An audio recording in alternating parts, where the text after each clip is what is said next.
Hello, everyone. I am Grant McGaw, CEO of Five Star BDM and host of the Follow Brand podcast and TV series. And I want to welcome you to a pivotal session of GatherVerse, the Money Matrix, AI and blockchain's pinnacle in financial evolution. And I'm joined by 7 trailblazing panelists who are reshaping the financial landscape. Today, we are venturing into an arena where the stakes are monumental, with the global blockchain market in finance projected to grow exponentially, reaching billions in value. We stand on the brink of a major shift.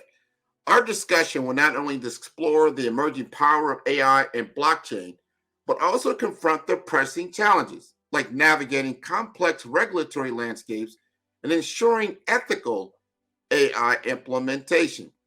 We'll delve deep into how AI is revolutionizing blockchain technology in finance, enhancing security, and democratizing financial services.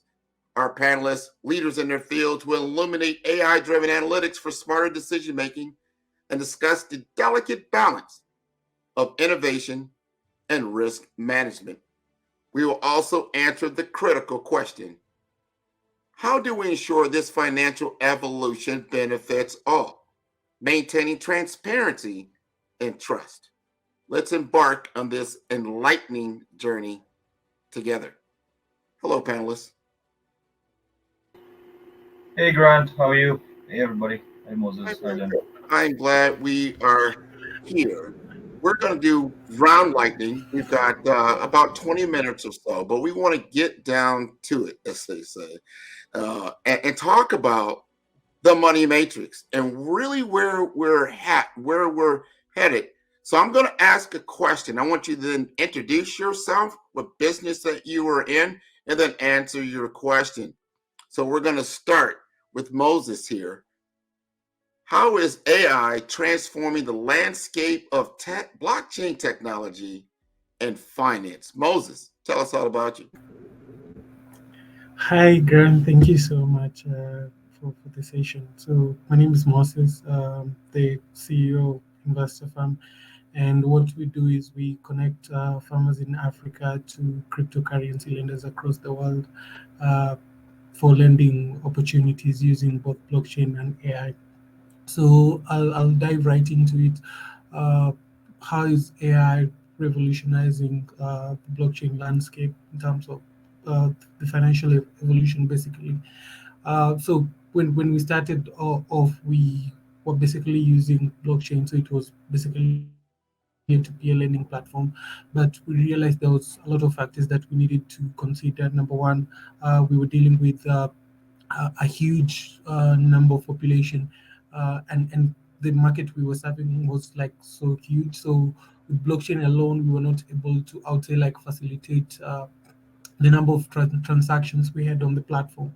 So we thought, what is the best way to make the process efficient and fast, and also to have, I would say, an all-inclusive credit score system, because for lending opportunities, you have to also determine credit score systems to be able to have a trust in the platform. So we brought in AI. That was the whole idea behind bringing in AI into the platform, to be able to ensure the processes are not just efficient but are fast enough to be able to enable most farmers or small scale farmers in Africa be able to access lending opportunities much easier. So in a way, it acts more of like, I would say, like it triggers blockchain, the whole blockchain ecosystem, uh, and by by extension, it then enables financial evolution to be quick with implementation on blockchain. This is very interesting because you're not talking about it, you're using it, and you're using it Yeah. in a good way in a place that really needs assistance in our African nations, and I really appreciate that. I'm going to switch over to Lynn. I was going to go to Alik, but he flipped off, but he's back. But I'm going to still go over to Lynn. Lynn, what are the Yeah. potential risks and benefits of integrating AI with blockchain in financial systems? And tell us a little bit about Lynn. Yeah, so thank you so much. Those were quite intensive and very informative sessions. I loved the previous sessions as well. They were very quite interesting. So my name is Lynn Gitao. I'm here in Nairobi, Kenya.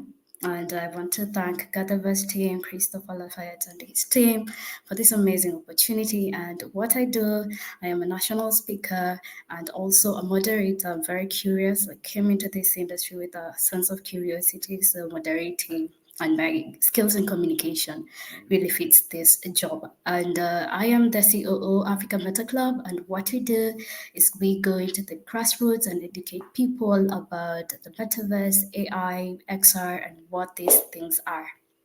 So maybe to just start off with a little bit what this whole technology means to me and our role in educating people is that blockchain and AI for the past 2 decades, that is from 2010 to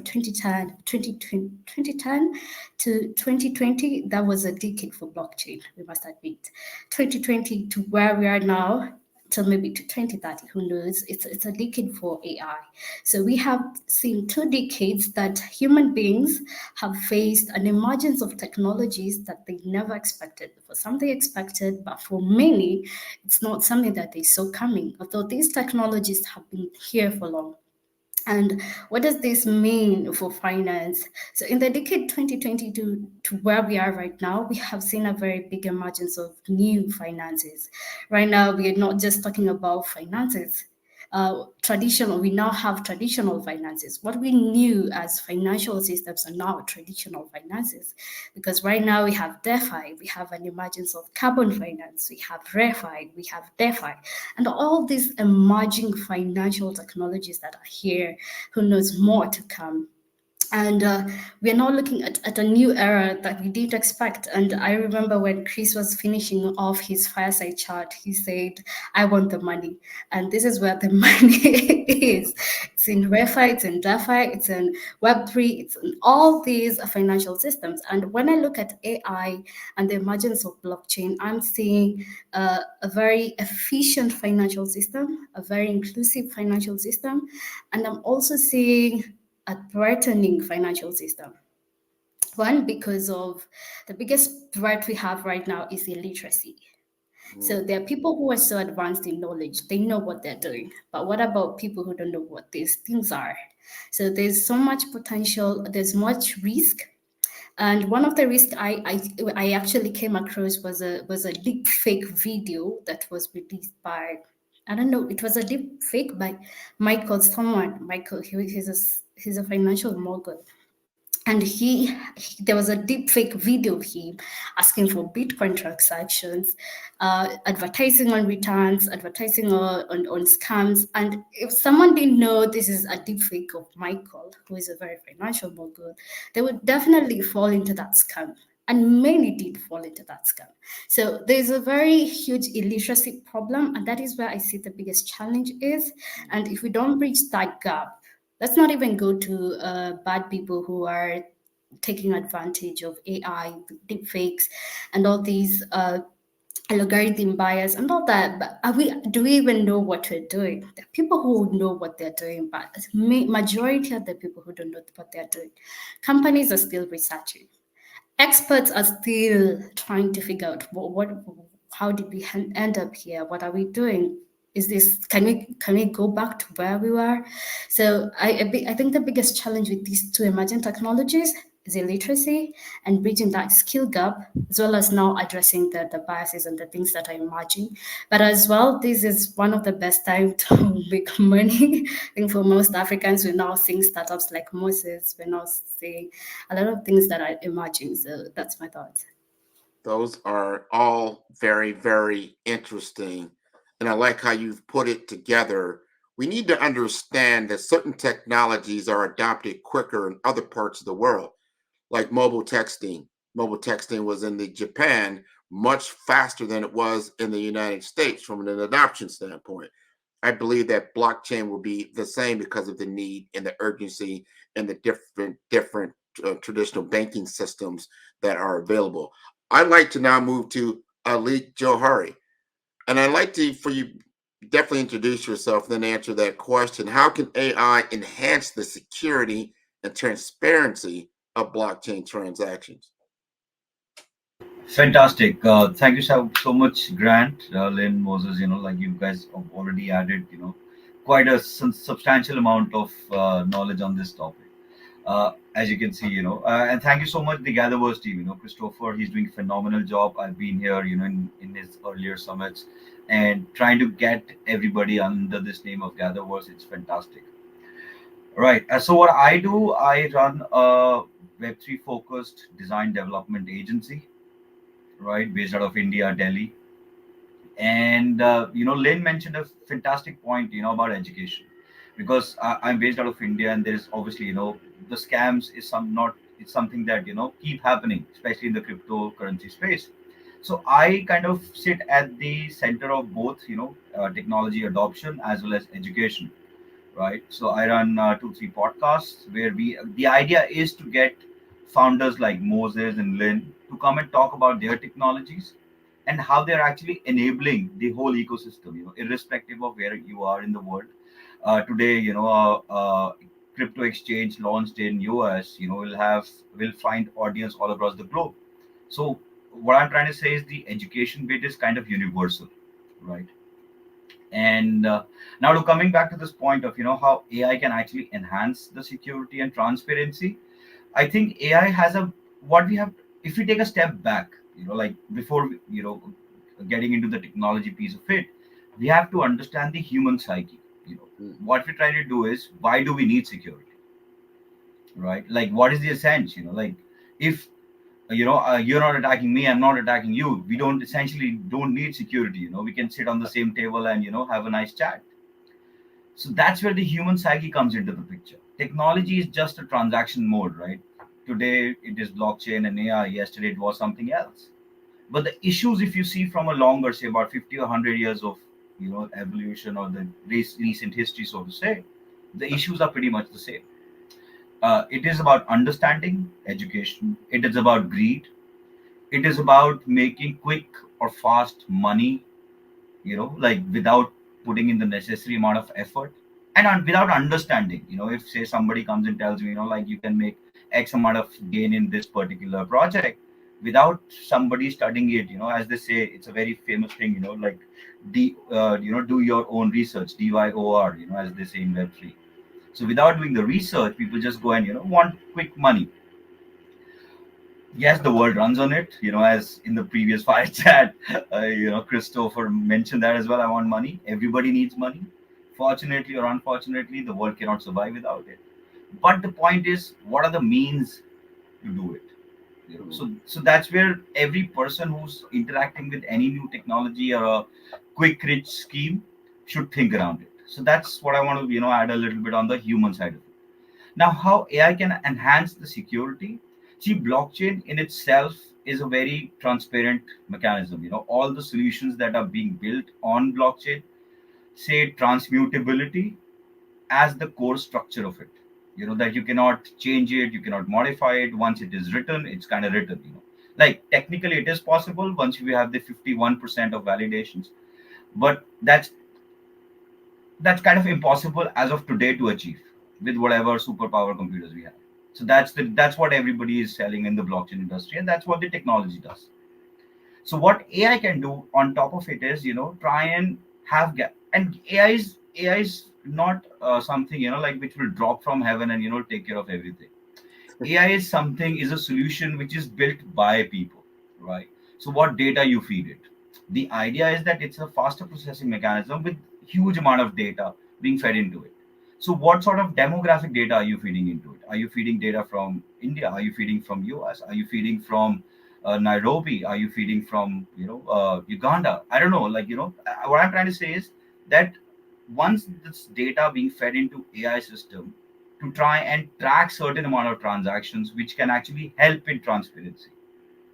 But if the data is not there, AI in itself cannot be, cannot do anything, right? And I'll just take another minute. I just want to say that there was this report that all this data being fed on OpenAI training models was done by people sitting in Kenya, right?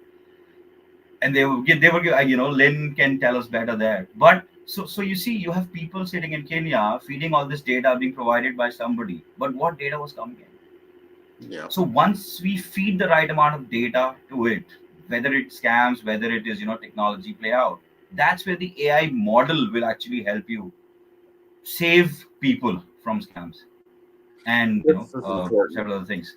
What Yeah. you're talking about is so important. We're still in this maturity cycle, right? Just like anything else, when it's first born and it starts to take shape, we're going through this transformation process and maturing, going from this toddler stage into mainly a K through five, fifth grader, as far as where we're at. We kind of see where the lay of the land. And I want to preference people to understand when the internet first came out, it wasn't elegant as we see it now. It took time to get it together. And there was a ton of people taking advantage when e commerce came out, tons of scams. I'm saying that to say this: the technology worked, had nothing to do with the technology. Going back to what Alik said, it's about humans. We have to be mature around how we're utilizing the technology to be more creative and to be more helpful. Now, going back to some of the things that we've talked about, and even what Christopher talked about before, where we are headed, if we are going to allow the tech states, the sweet seven or wherever they're called today, the magnificent seven, control all the data, which then they control all the economics in all the world, that will be a problem. We need to understand these things. Then we have the nation states, wherever they are, and how these interplay. They're going to impact the people, and then the fracturing of power and the distribution of power. I want to ask Lynn, because I think the picture on this slide looks so much like Lynn. I think she made this slide. So I want to ask Lynn, what role does AI play in the evolution of cryptocurrencies and digital assets? Yeah, that's a very brilliant question, because I think I live in a very good time whereby where I live, that is Kenya, and Moses can testify, and a lot of African startups, cryptocurrency has opened a new regime of financial transactions that, as a continent, we just leapfrogged. We leapfrogged from being traditional banking to now DeFi in just 10 years and all that. It's something that we didn't expect. Personally, there's a time in where you could even send money to countries like USA or Jamaica unless it's in the weekday. If it's not in the weekday or in the weekend, no transaction. You don't even get enough feedback. But when it comes to cryptocurrency, and what makes me put a smile on my face when I hear the word cryptocurrency, is peer-to-peer, something that is fast, a new income generating opportunity, not get rich quick, as Johari mentioned, which people are lured to, but it's a new opportunity for most of us. So when we see AI coming into play, especially in this decade, we're seeing a lot of where a majority of traders, because that's where we started. Personally, that is where we started with this journey. A lot of traders are now using AI to predict trading markets. They're now using AI to analyze what's going to happen. They're now using AI to companies as well. They're now using AI to analyze consumer behaviors. Big tech companies in cryptocurrency. Companies like Binance and all their likes, they're now using AI to analyze customer behavior. How are people trading? Where are they from? How can we serve them better? So when we see this kind of margins of finance and AI, I think it's a very better and efficient world to live in and make good money from. And also, when we talk about digital currency or digital assets, can we mention the creativity part of it, whereby now artists are now selling their art. They don't have to go to art galleries. They don't have to go anywhere. They just post their art either on DeFi, or not DeFi, maybe blockchain powered marketplaces. And part of what we do in African Meta Club is bring African artists and tell them you don't have to wait to be called for an art gallery or somewhere. Just mint your artwork as NFTs and people will get you. And we have witnessed a very tremendous shift in this game where African art is now selling best at NFT markets, and there's a lot of demand in this kind of art. So most of these art, some of them are AI art, where people who don't know how to do art can now do AI art, and now sell them as NFTs, as digital assets, or either just keep them as digital assets. So this is a very good play. I see a very good marriage between the two of them. Perhaps maybe Moses can add to that. He's doing a lot of doing with cryptocurrency. Yeah, thank you. We're going to move over to Moses because he's sitting right there. I don't know. Moses, are you with us? I think he's on the phone right now. I don't think I can hear him. But Johari, how can AI-driven analytics optimize blockchain for better financial decision making? That's a mouthful, but I'm sure you can speak to it. I can give it a try. No, I think it's a very important point right now. See, what's happening is that we are trying to uh, paint AI as sort of a savior, right? That AI can do this, AI can do that, AI can do everything, right? So what you have to understand is, like at every point, you might hear me saying this quite often, that we have to take that responsibility, right? Once we take that responsibility, then AI can do whatever with it for us. Like in the digital assets that you meant, it has a plethora of opportunities. Like in fact, there's a project that we're working on. Like within my agency, they launched uh, a movie right now where the fans can come together and fund that movie through an NFT. It's like a ownership sort of a thing. It's based on, it's a Hollywood movie. The director, producer are pretty famous, right? Pretty well noted. So what I'm saying is, those kind of things are giving an opportunity to people right now. So coming back to this point, how you can make financial decisions is, for example, now the data is being collated. See, blockchain became famous like in the last 4 or 5 years. It's been there for a long time as a technology. So in when 2009, peer to peer, when Bitcoin white paper came out, people started noting about it. Okay, it is something you can do about it. But the actual famous things and the proponent happened once Ethereum came out with smart contracts, right?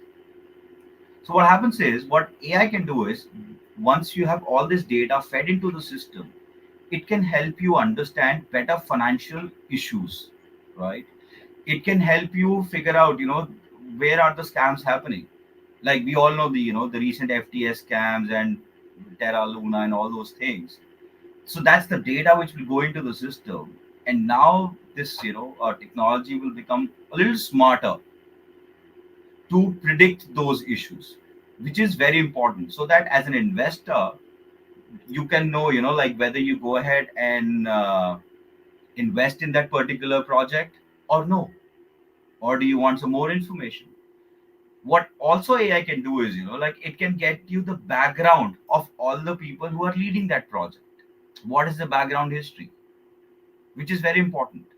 So if there's somebody whose history beyond 2020 is non-existent, which means that it could be a shady project. Hmm. Somebody saying I have 20 years experience, I've dealt this, but that transaction history or that history is not available for you.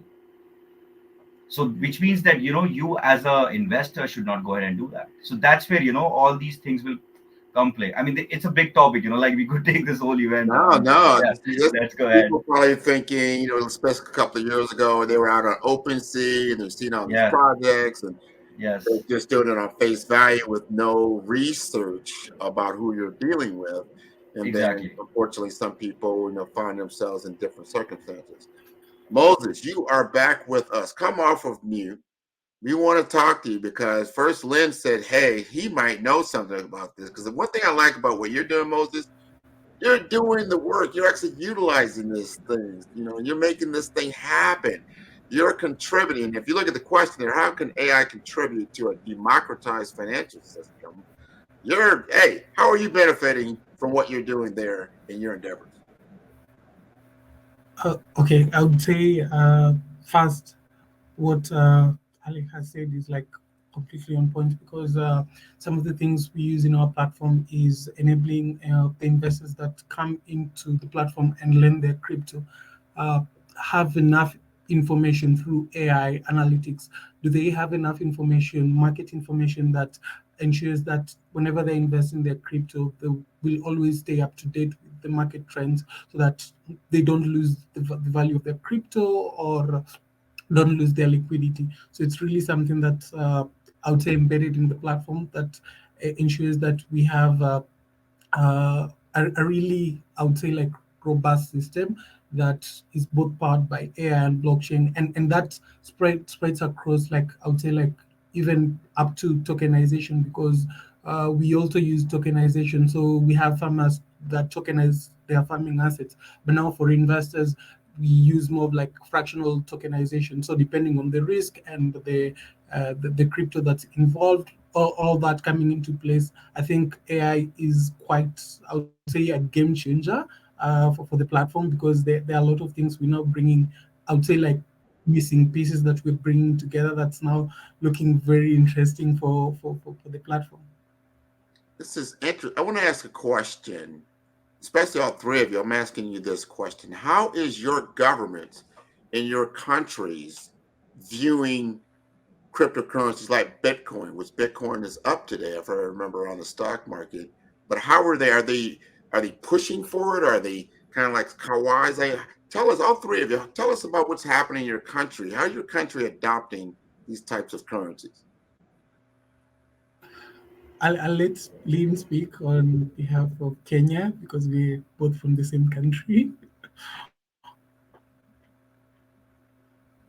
So maybe I can also speak on generally about Africa itself. So there's a very big rise in DeFi. The startups are there, the innovations are there, the zeal for people to adopt this thing is there.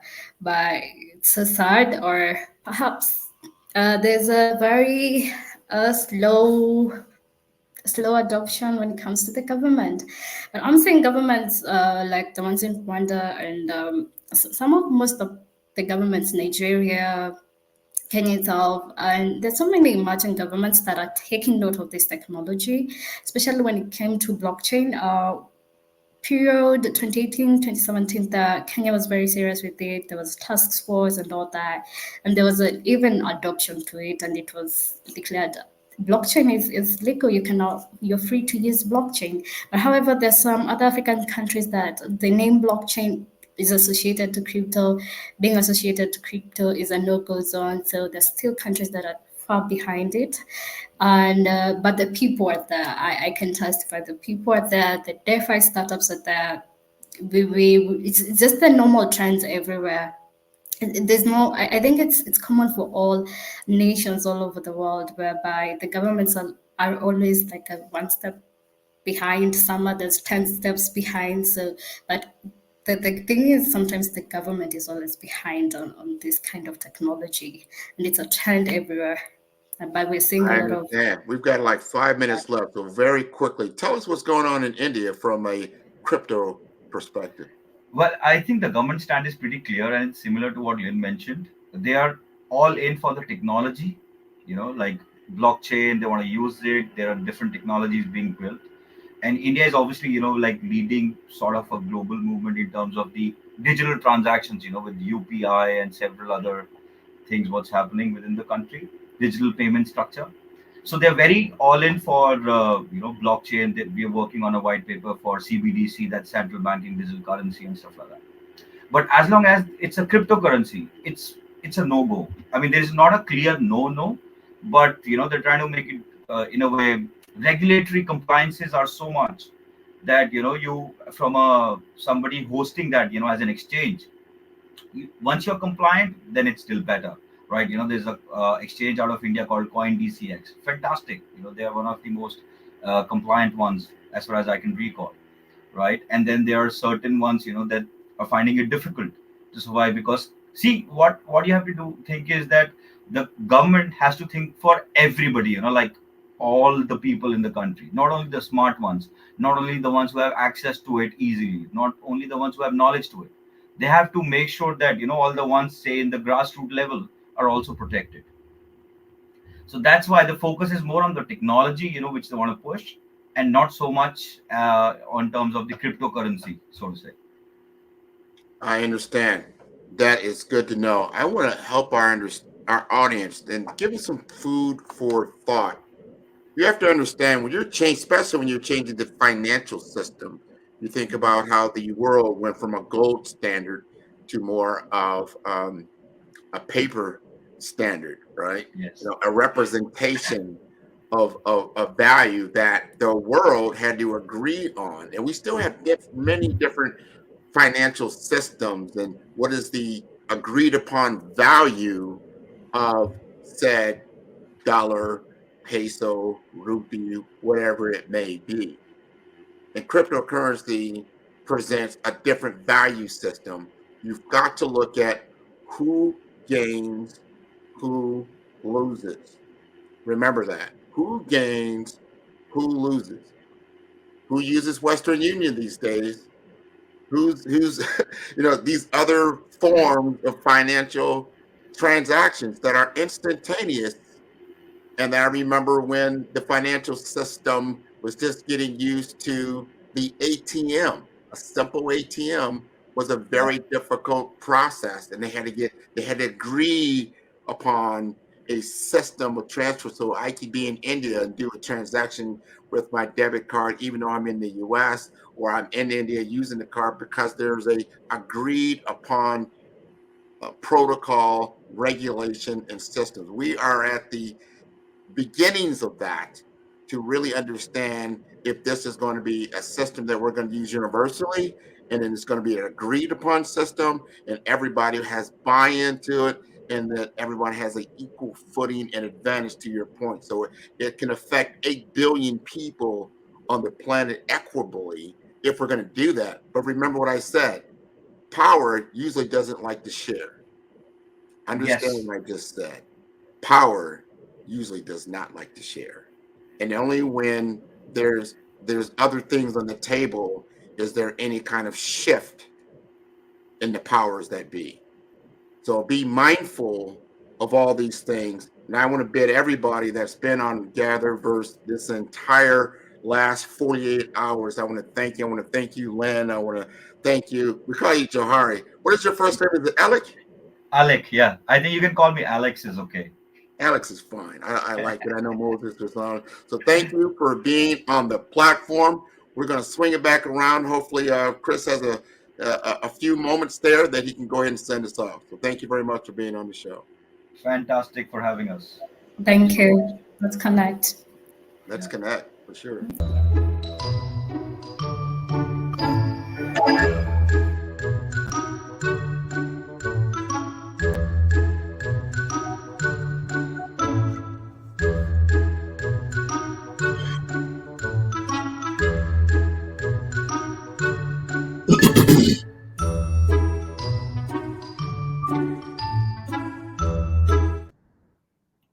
That's it.